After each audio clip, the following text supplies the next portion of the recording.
ألا يالله طلبتك طلبة اللي ما عبد الأصنام، ولا يرضى بغير الشرع تحريمه وتحليله، ولا يرفع يديه إلا لعرشك والعباد نيام، ولا صلى لغيرك لمضى ثلثين من ليلة شهادة لا إله إلا أنت تشهد له على الإسلام، ولا يخفاك تسبيحه وتكبيره وتهليله يا رب العالمين. وعندك أرزاق العباد أقسام، يا من جنوح مخزي من غزا مكة على فيله، يا حي ما يموت ودائما ما غيرك أحد دام، يا محصي ما مضى من جيل واللي عاد من جيله، خلقت الكون كله بكمله في 6 الأيام، يا ذخر العاجز المحتاج لقلت محاصيله، على سبحان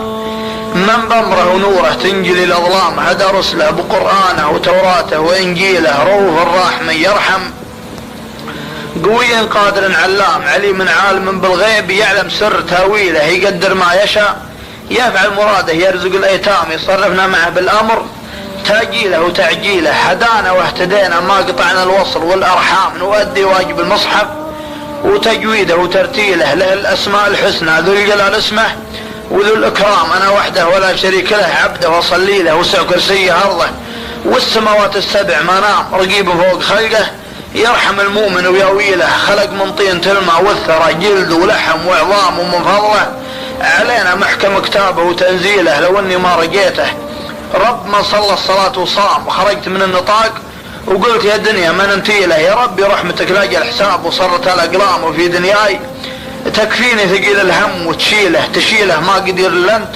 فرقها على المنظام، انا مخلوق يا خالق تزيح الهم وتزيله، لا يلا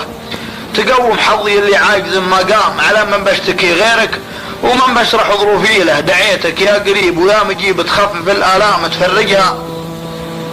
على اللي زادت الدنيا غرابيله، أبي من نارك النجوى وسالك جنة الأنعام، بيدك النار والجنة، ومن عداك يا ويله من عقابك،